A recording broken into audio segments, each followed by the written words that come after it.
At this time, I'm delighted to introduce this evening's keynote speaker, Mr. Linden MacIntyre. Mr. MacIntyre is a recognizable Canadian journalist, broadcaster, and novelist with an extensive resume that includes his writing for a variety of print media and his hosting of many national TV and radio programs. He is likely most recognized for his work as former co-host of the weekly investigative news magazine, The Fifth Estate. He joins our conversation this evening on rural education by insisting that he is certainly no expert, though his life experience reflects a certain degree of familiarity with the reality of rural. Linden grew up in the tiny community of Port Hastings, Cape Breton, Nova Scotia. There's always some.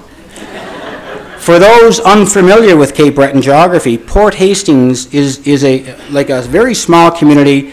That it is the first community that you actually enter as you exit the Canso Causeway and enter God's country. Linden's father was a miner, and his mother was a school teacher, making education in the rural context a big part of daily home life. Linden began his educational career in a context that I think we're used to. He attended a two-classroom school where one was not used because there weren't enough students. He later attended the large county regional high school in the neighboring community of Judique, a school that housed almost 200 students. Linden went on to earn his BA from St. Francis Xavier University and has studied at St. Mary's University and the University of King's College in Halifax, Nova Scotia. Excuse me. Over the expanse of time from then until now, our guest speaker has received 3 honorary doctorates from Canadian universities. Mr. MacIntyre's journalistic talent has served him well as he segues from a national TV host into a very successful career as a Canadian novelist of some distinction. He has produced works of fiction and nonfiction that have been very well received, many of which are set in predominantly rural contexts. For his efforts, he has won 9 Gemini Awards, an International Emmy, and numerous other awards for writing and journalistic excellence, including the coveted Giller Prize for his 2009 best-selling novel, The Bishop's Man. After a 38-year career in print and television journalism, Mr. MacIntyre surprised many when he recently announced his resignation from the CBC to, as one media source quoted, spare the job of at least one younger colleague and to illustrate the effect of considerable budget cuts on the CBC. Linden is married to CBC broadcaster Carol Off, host of the long-running radio interview show As It Happens.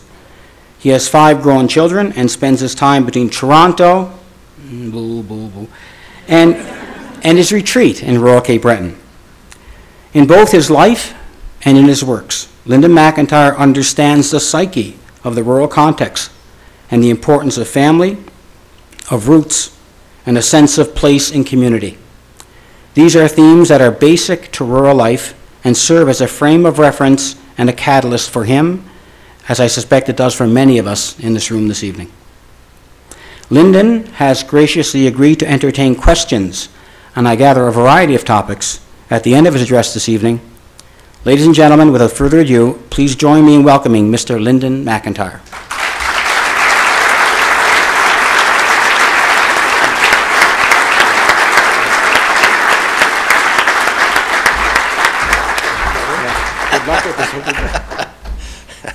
See, the great thing about coming out of the attic and closets and coming out in front of people is they say the nicest things.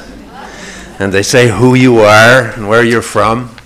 And so that people I'm talking to actually maybe know a little bit more than most people. You see, one of the great conceits of people in the mass media is that just because people look at you, a lot of people presume they know who you are. And then they go a step further, they presume that people care who you are.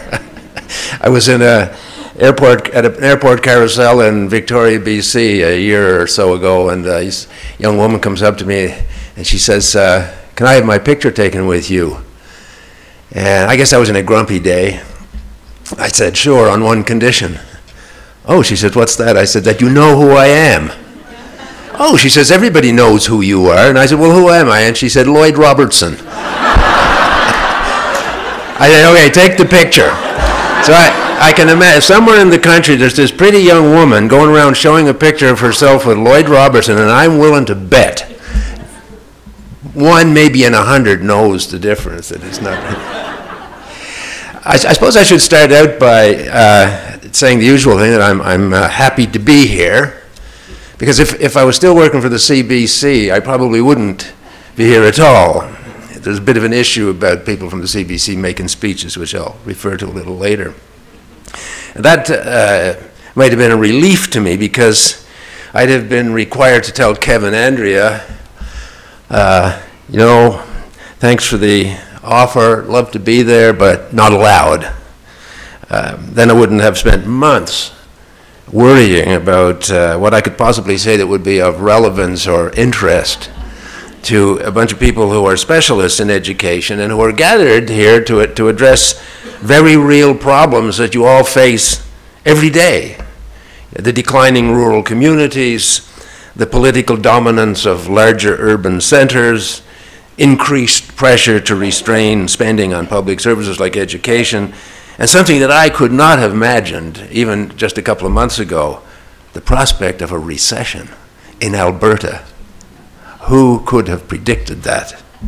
But anyway, Kevin asked me on a balmy summer day when we were both luxuriating in God's country, and it was impossible to imagine anything but perpetual prosperity in the West, where incidentally most of my East Coast friends have good jobs.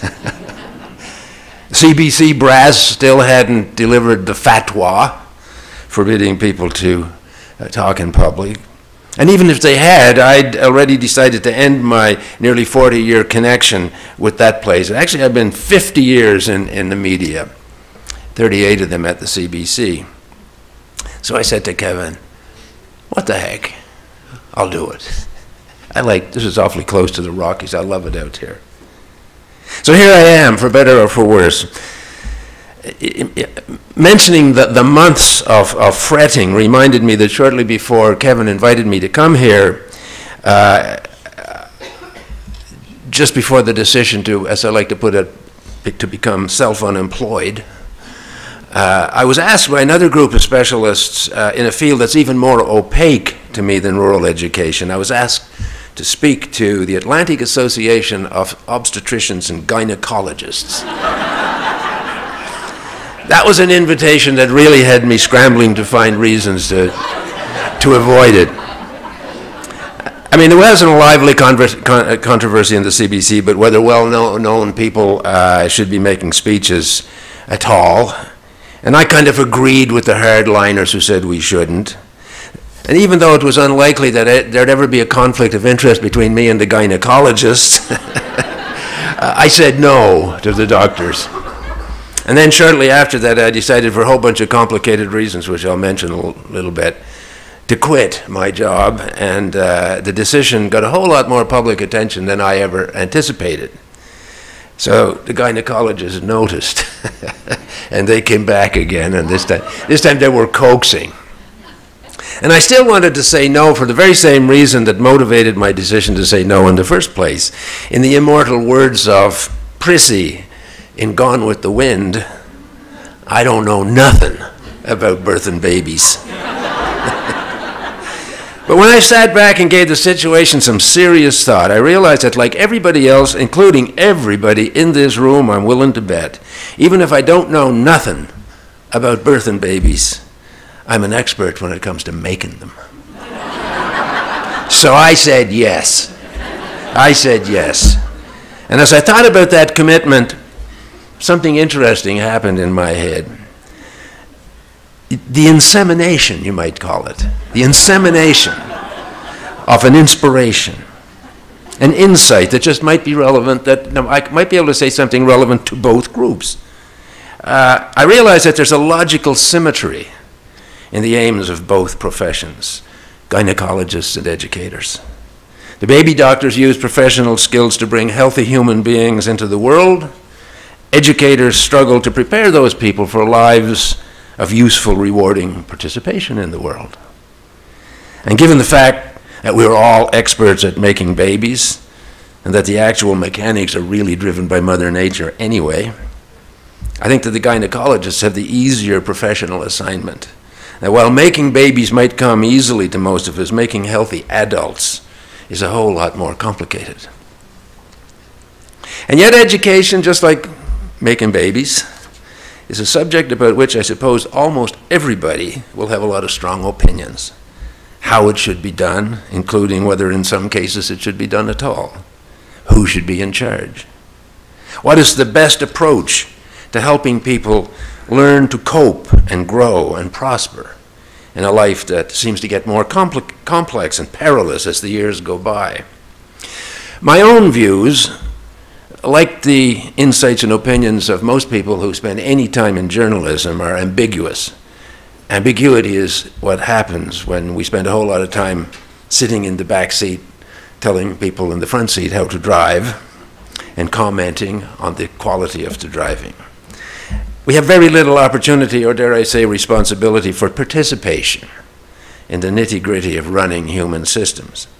Now, I've never been a teacher unless communication qualifies as a rudimentary form of pedagogy, but I don't have to look very far beyond my own life experience to get a sense of the potential and the limitations of the formal education process. I have a daughter, one of the five, the youngest of the five, who's been going to school for nearly 30 years. 30. She announced at the age of 4 that she was going to be a doctor. And to my great surprise, she stuck with the objective, and today she is a cardiologist. But she seems to have become addicted to learning. And she's now on a fellowship to learn some new obscure specialty at a teaching hospital at the Harvard Medical School.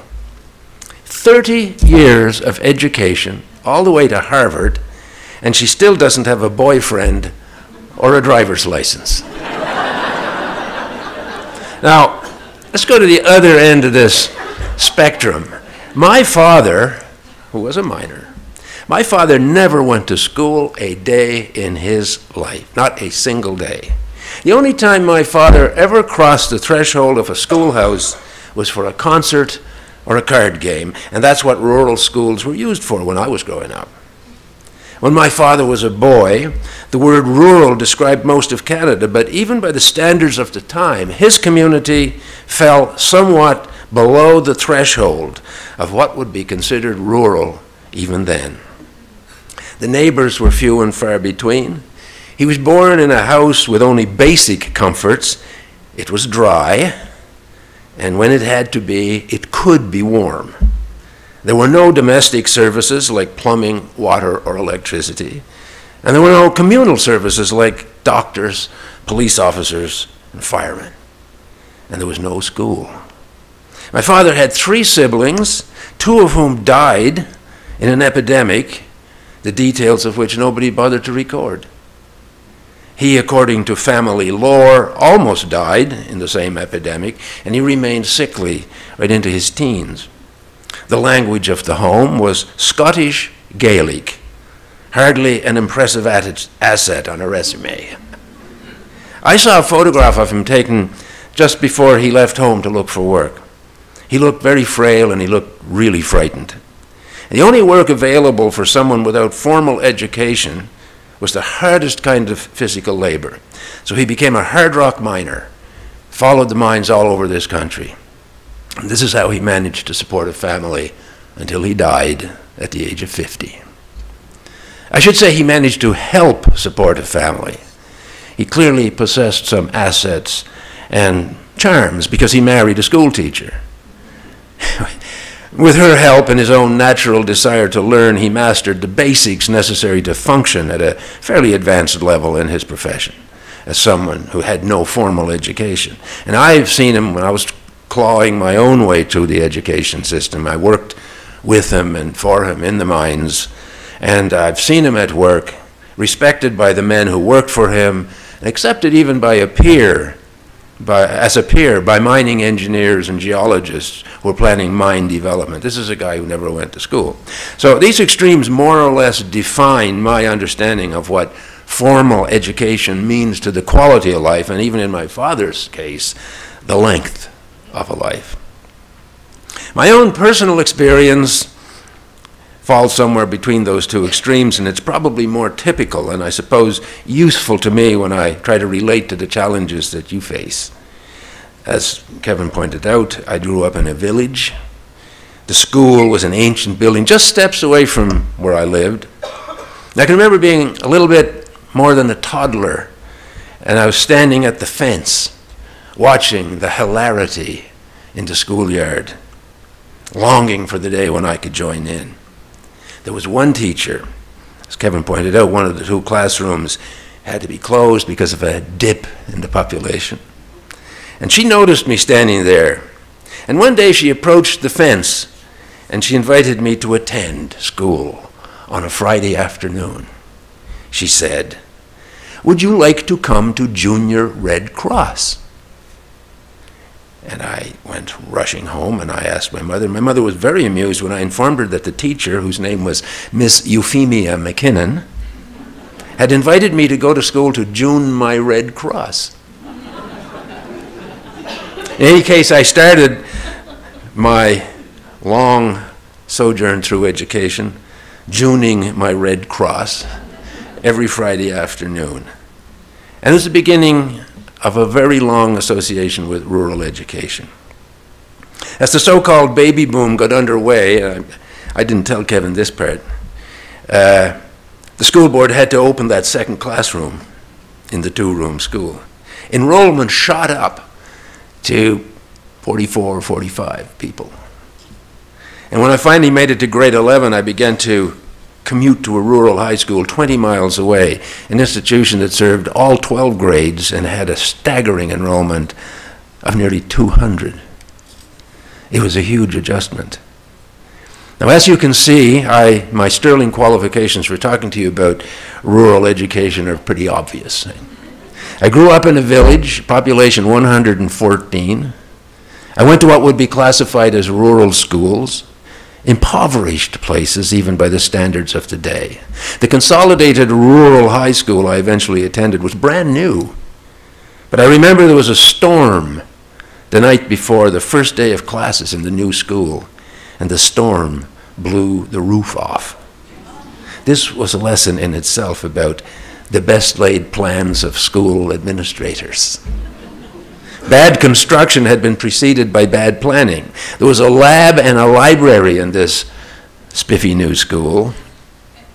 But by the time the place was operational, the lab was needed as a grade 11 homeroom, and the library, which had no books anyway, was the homeroom for grade 12. And there wouldn't have been a librarian because there were no books.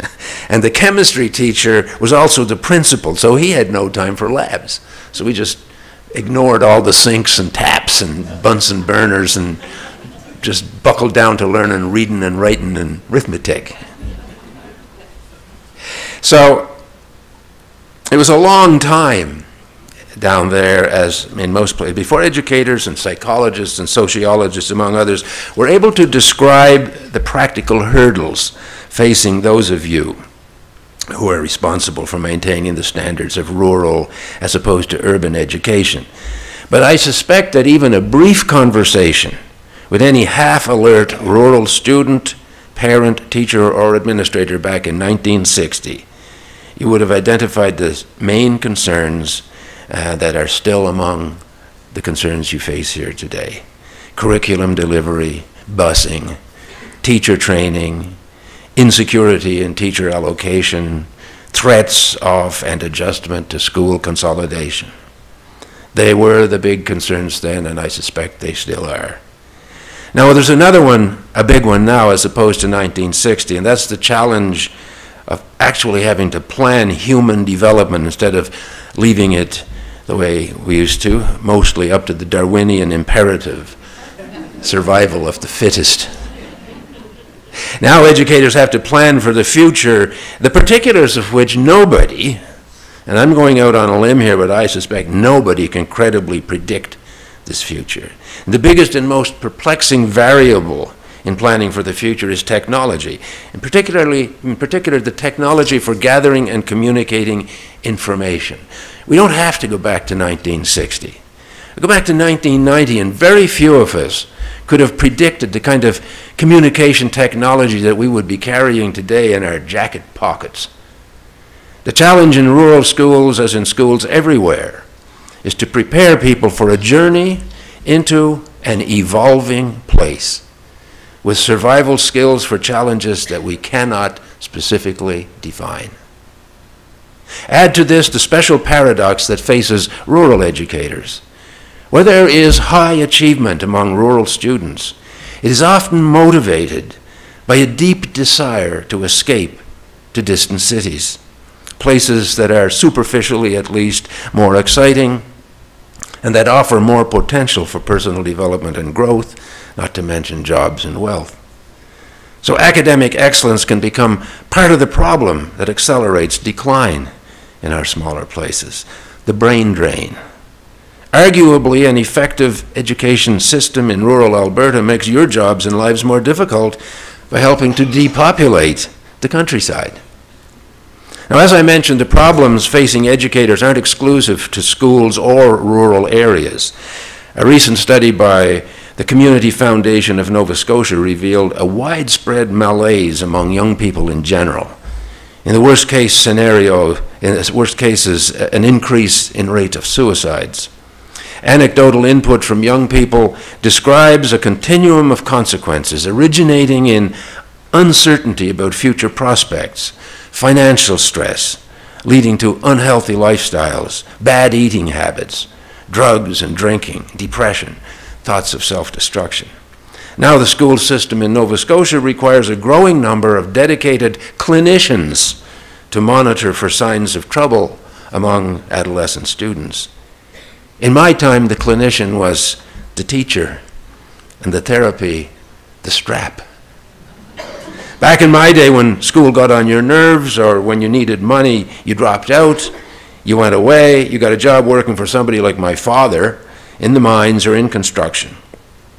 Usually after a bit of education in the old school of hard knocks, you came back.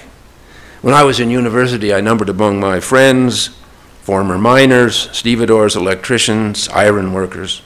These were all my circle of friends. Nowadays, you need the education first before you get even menial employment.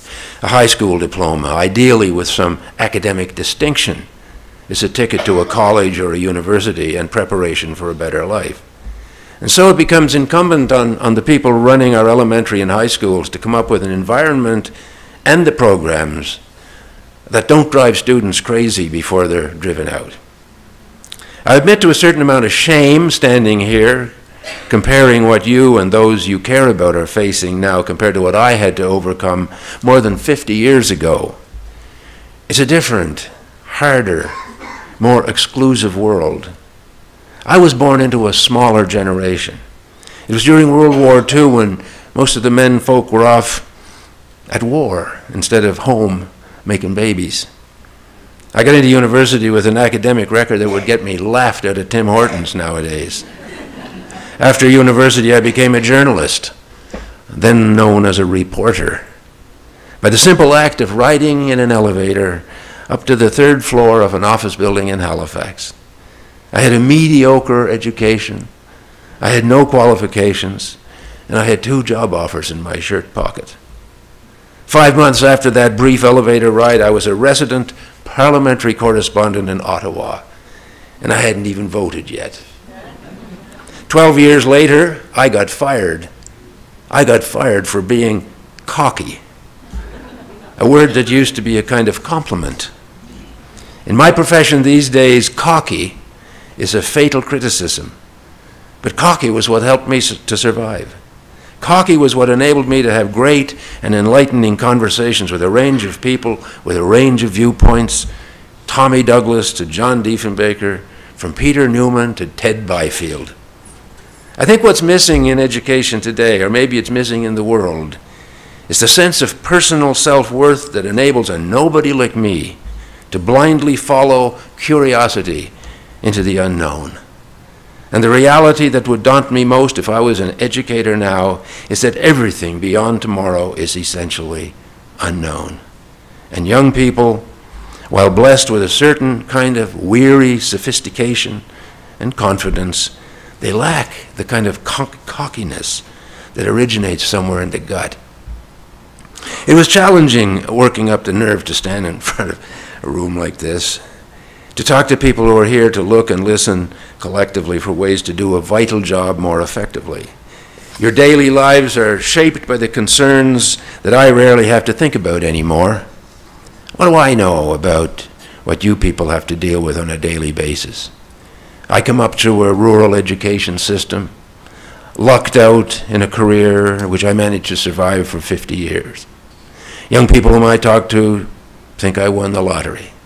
50 years of interesting, well-rewarded work. People that you have to care about are looking at a vastly different world. Even that daughter that I mentioned earlier, the one who just can't seem to stop studying, it has occurred to me that her big problem is insecurity. She worries about getting stable employment when she's finished. She admits it. I'm now convinced that this is why she hasn't allowed herself to socialize or to learn to drive. She's not much different from most of the young people in our schools or on the fringes of the workplace with their noses pressed against the windows, yearning to get in. She, after 30 years of education, is worried about a world in which the human factor seems to be diminishing in relevance. I'll be shocked. Today she hangs out her shingle. I'll buy her a drink, except she doesn't drink. One day, years ago, I was driving her to school one morning, and I was nagging her about the need to get a life. And she turned to me and told me sternly, I must be the only kid in Toronto whose dad would be happy to discover that I smoke dope. And that's true. I learned a lot about this phenomenon, the one that you live with in your offices and schools, by accident.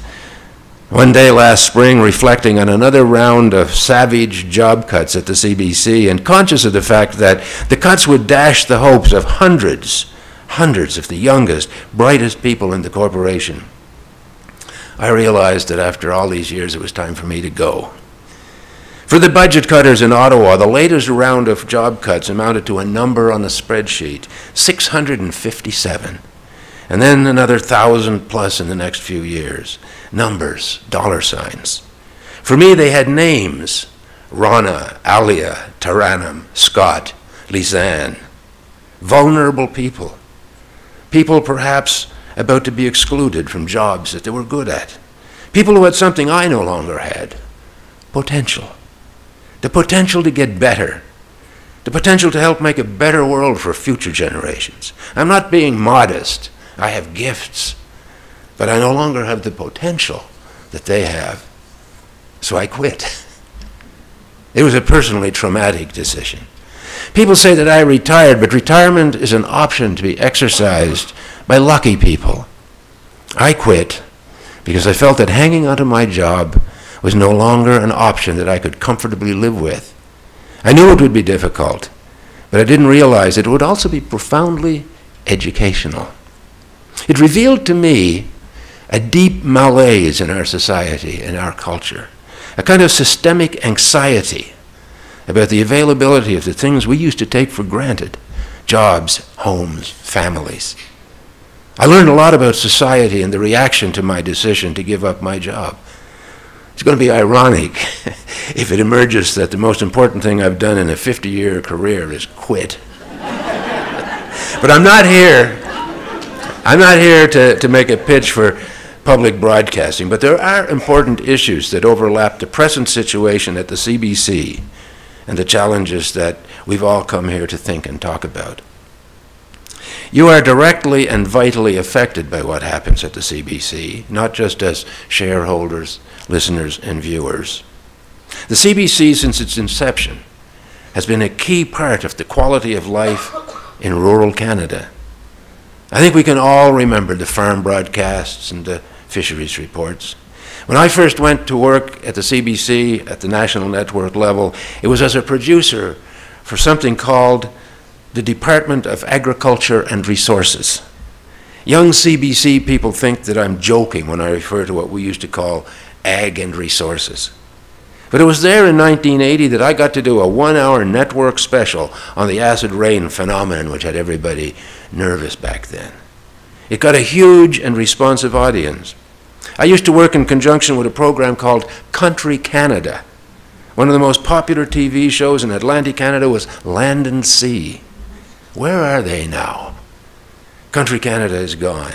There's no Department of Ag and Resources, and the particular needs of rural Canada are ignored unless the stories and the issues meet a new threshold for drama and general interest, which is another way of saying that they must appeal to the tastes and the interests of the larger urban audiences.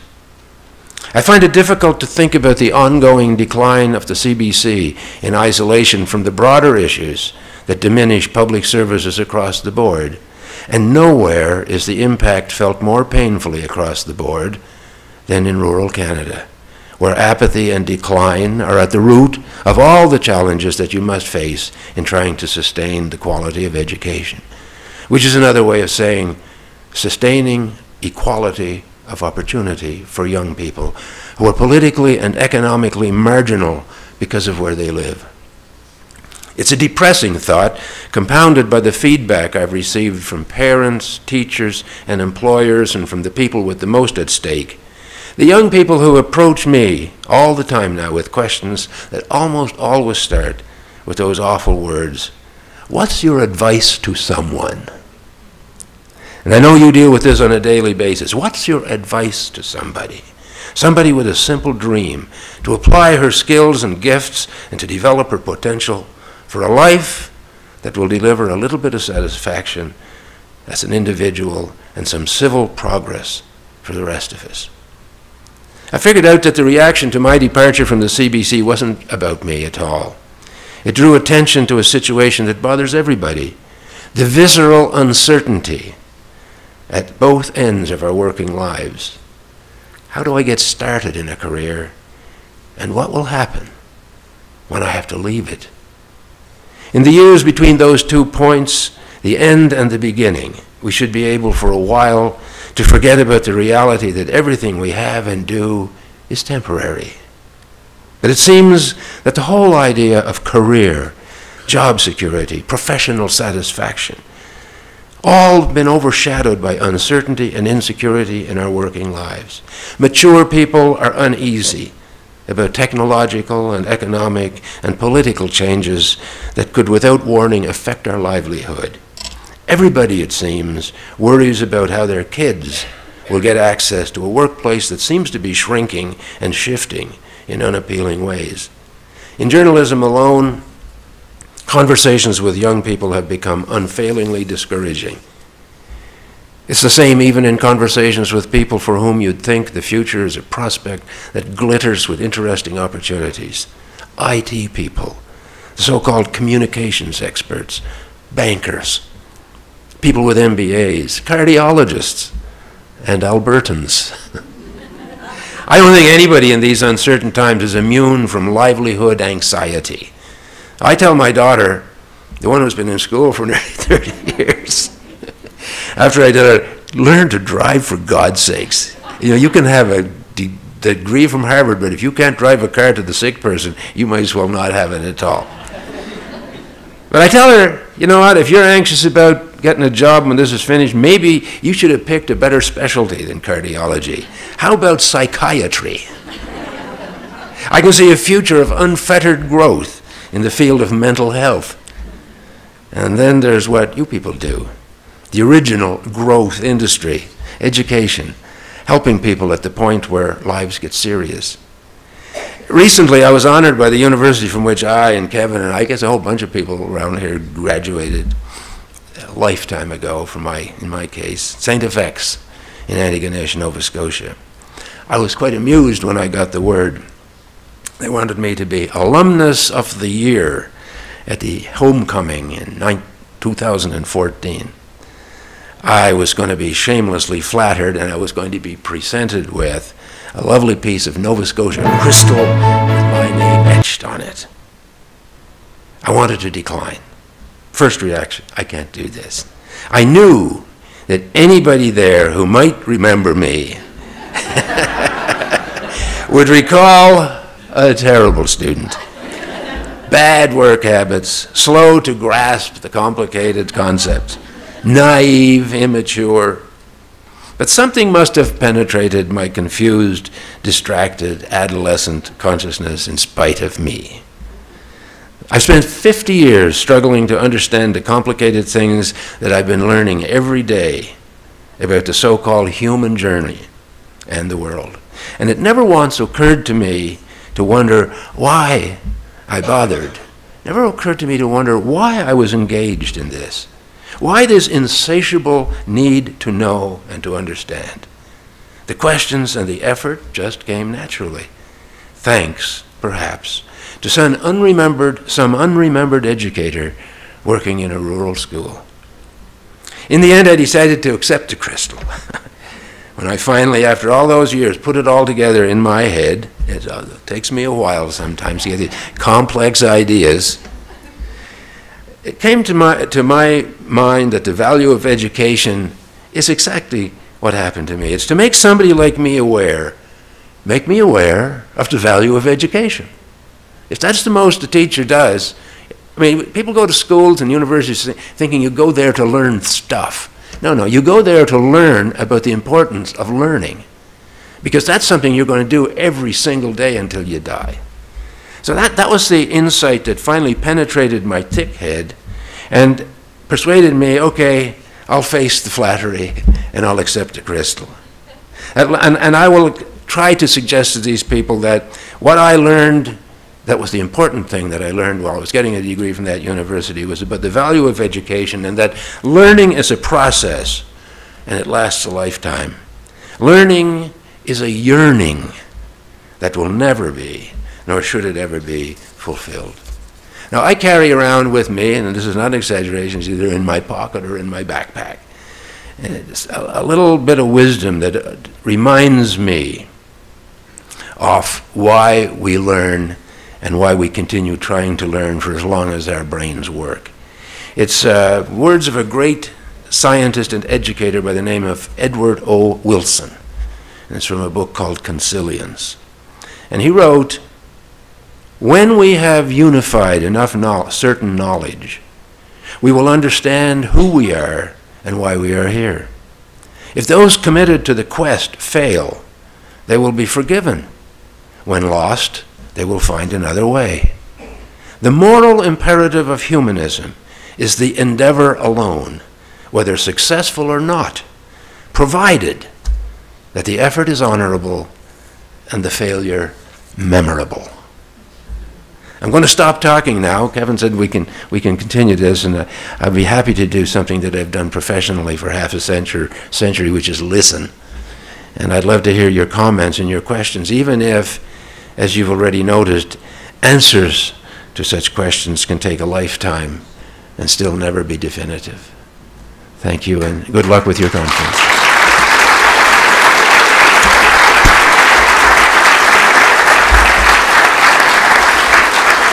Thank you later. So, see if we can put you on the hot seat. So before I thank Linden, I'm going to actually see if there are any questions coming from the audience. I would imagine that there might be something you want to follow up, either from his talk or from his life experience thus far. So I think there's a microphone at the back of the room. If you do have a question for Linden, just raise your hand and we'll get the microphone to you. Right over here. We have two. We'll go with Michelle first. Thank you. Thank you very much, Mr. MacIntyre. It was wonderful. I have the good fortune, or perhaps not, of working for Kevin Andrea. So I am from Northern Gateway, but I was born and raised in Bredor, Cape Breton. So I certainly understand lots of the rural pieces in that regard. My question for you, Kevin is trying to say to you, I talk too much. But that gives you opportunity to listen. My question for you, you just made the statement that learning is a yearning, yet you talked about in terms of the quitting, resigning. It is about the idea of potential. Many people behind you had this potential, but yet you didn't. If in fact you still had potential, what would it be in all the wisdom that you gather? What is the potential that you would like to move forward? I've had pushback from seniors who said, "What are you talking about? We have more potential now than we had when we were 19 years old." But I mean, most people know what I mean. I mean, I don't have much more potential to grow much beyond what you're looking at and listening to. As a matter of fact, I don't want to. I'm sick of potential. It's tiresome.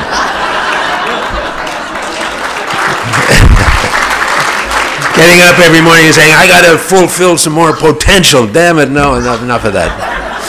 But if the old odometer could be wound back, a lot of things I'd love to. I'd love to develop the potential to speak to human beings in their own languages, for example.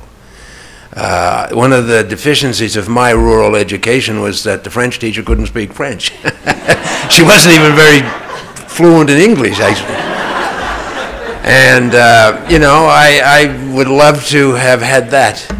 I guess I couldn't possibly have learned the technology that would be of any value. Well, I did. I learned all the technology at the time, and it's useless now, how to jumpstart a car. You know, I would love to develop the potential to use the potential in technology. But these are all things that I don't really have to be concerned about, because there's a whole lot of other people. If we can get the door open, let them do it. Because they want to. The thing that really encourages, you know, I might sound like an old crank up here, you know, very pessimistic. I had an email from my former executive producer the other day, and he gets very worried every time I go out to talk to people. What am I going to say? And he said, I have a habit, whenever I talk about journalism these days, I'm very deflating. Oh, I'm sorry about that. It's not my fault. But anyway, I am optimistic. I'm optimistic about the quality of the young people that I can bump into a lot. I mean, there's an awful lot of young people out there that I can't quite figure out at all. But especially the ones I've been working with, and the ones that so impressed me that I decided I got to get out of their way. They're very serious people. They want to be journalists. They want to be in the public sector. They want to be in providing services to people. And they want to grow into useful, productive human beings. And that's probably why, I mean, if I thought they were all a bunch of slackers, I wouldn't have quit. They couldn't have blown me out of there. But there's a whole lot of better people. So yes, I mean, I got the potential to try and develop other potential. I'm starting to sound philosophical, and I don't. But it's time for other people to be given an opportunity to develop their potential. That's all. It was.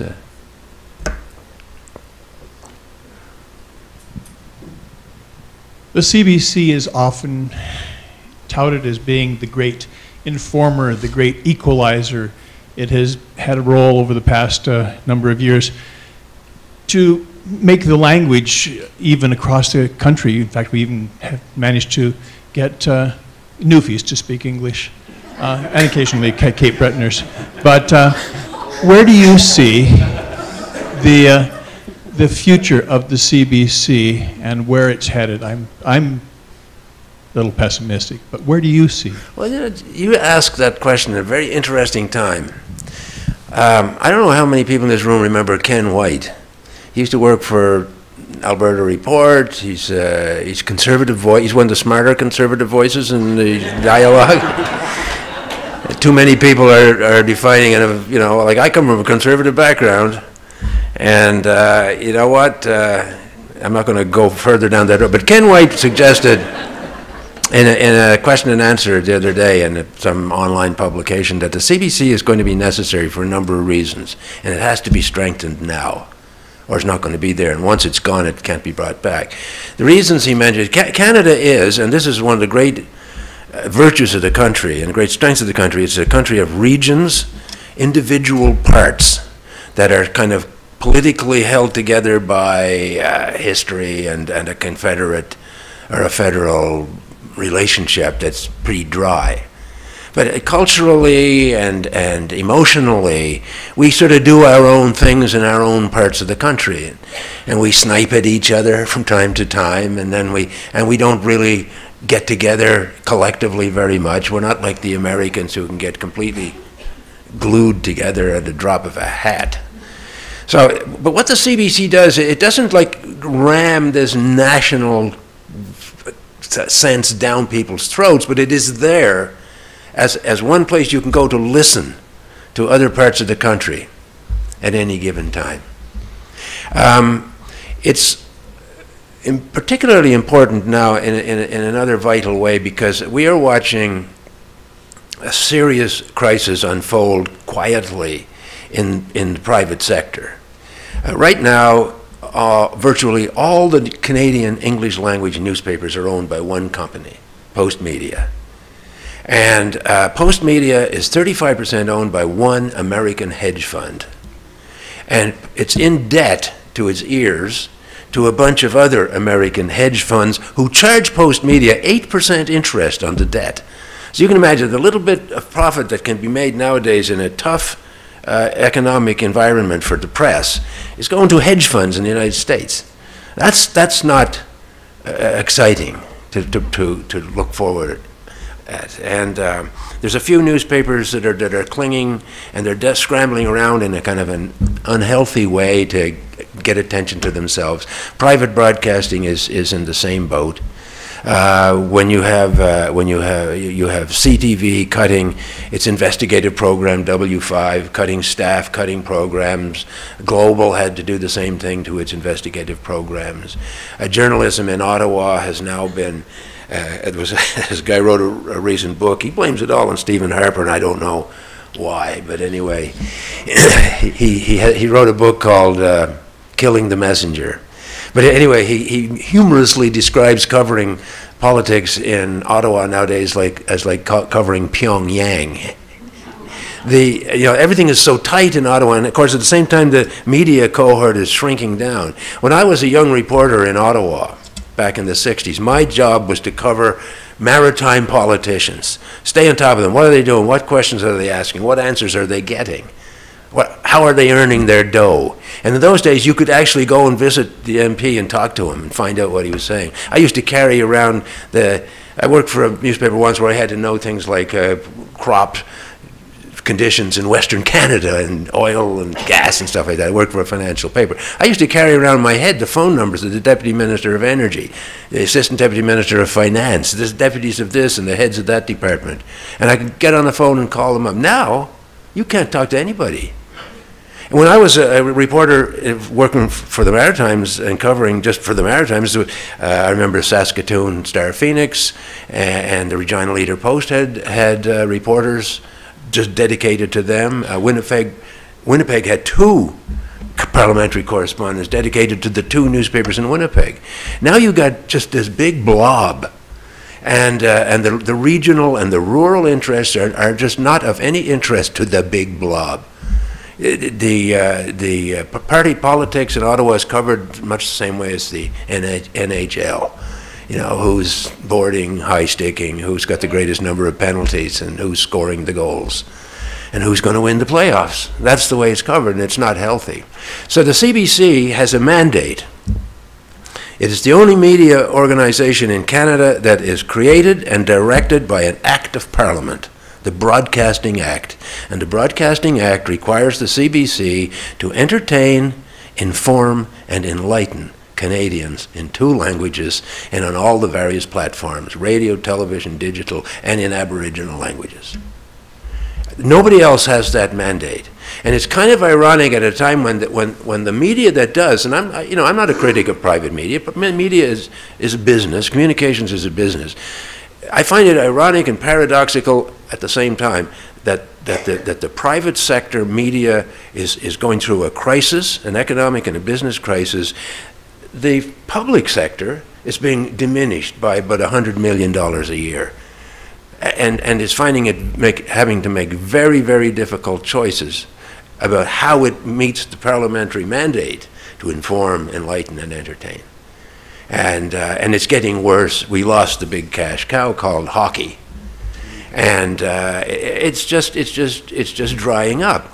And every place, I've been out a lot in the last couple of months because I got this new novel out and the publisher sends me around, and I sit in rooms like this all over the country. And I have to say, yeah, the book's great, yeah, Matt, what about the CBC? Everybody is asking about the CBC. And I'm getting weary, but I want to say it one more time. We are shareholders, we are all, every one of us. Just because I worked there 38 years doesn't make me any more an owner of the CBC than anybody else in this room. We are all shareholders in that. And I will say that if TELUS or Suncor or some private corporation in which we had invested our hopes for a comfortable financial retirement, if those companies were being run as badly as a CBC, we would be breaking down the door of the next annual general meeting, we would be lynching the board of directors, and we would be firing the chief executive officer. But the CBC is being very badly run at a time when it needs very strong leadership, and it's not happening. And everybody in this room should be concerned about that because you own it. We all own it. We all are shareholders in that venture. And it is, and I agree with Ken White. This guy's not speaking out of some ideological lefty socialist notion of communal broadcasting. This is a hard-nosed conservative voice and has been consistent over the years, and he is now saying we are facing a future in which the Canadian media will be branch plants of American hedge funds and American corporations. And we don't want that because we have special needs in this country that can only be served by Canadians and by people who have an understanding of the nature of the country. How's that?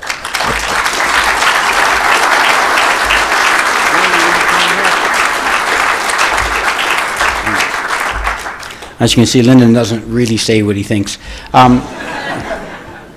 Richard?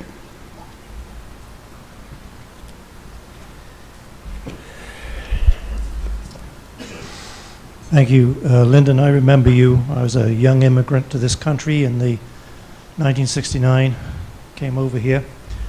And at that time, we relied on our information through investigative reporting. The hour-long special. I can't remember quite rightly, were you involved in the Vietnam series, the Vietnam War series? Me? Yes. No, that was... Peter Kent and that generation. Okay. But what we got was our information came in significant chunks. We relied on it. Today what we have is CNN and the news services, like CBC has its news service, and CTV and CNN and Fox and what have you. Everything boils down to the kind of soundbite, which is repeated ad nauseum.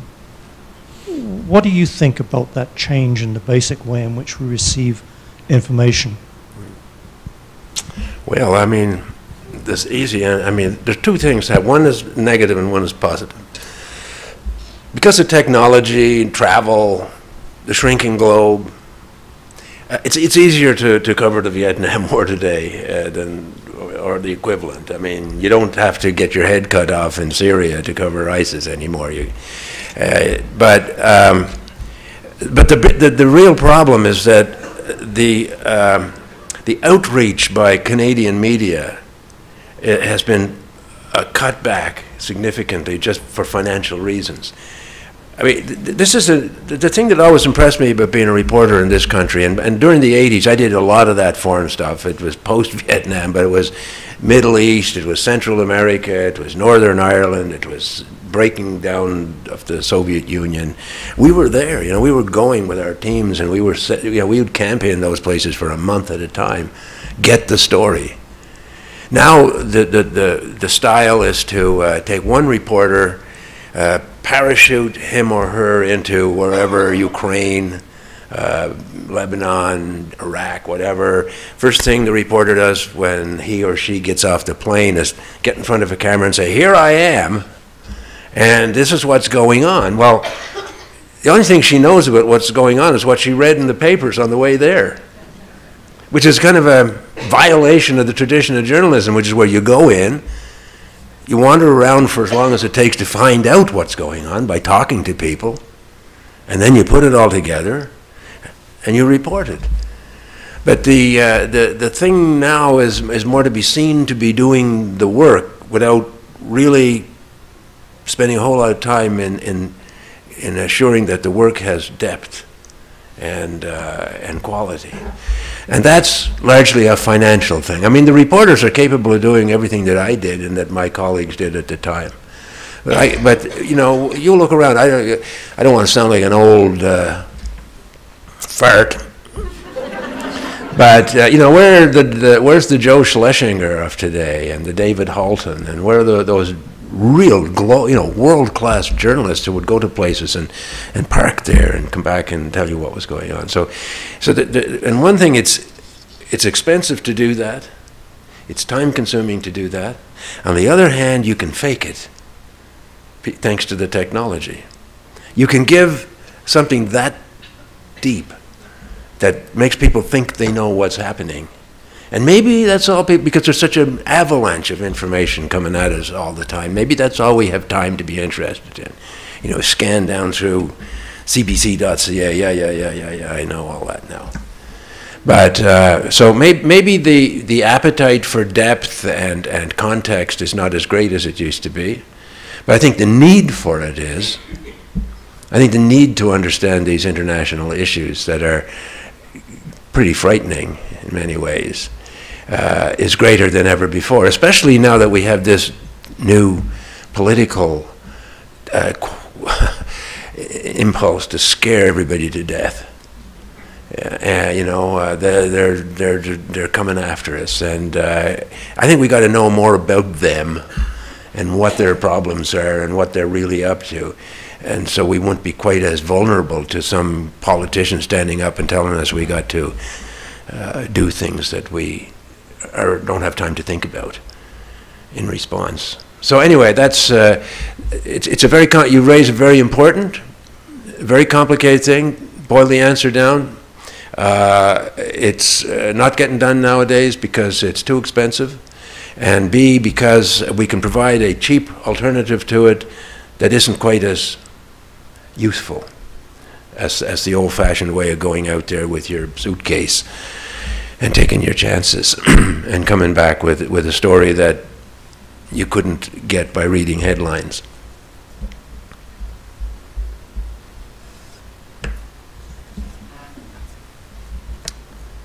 Okay. Well, it was great to be here. I thank Kevin for asking me. Thank you. Thank you. I want to acknowledge the gynecologist for inspiring me. And it's always great to come to Alberta, and I appreciate the invitation. Thanks.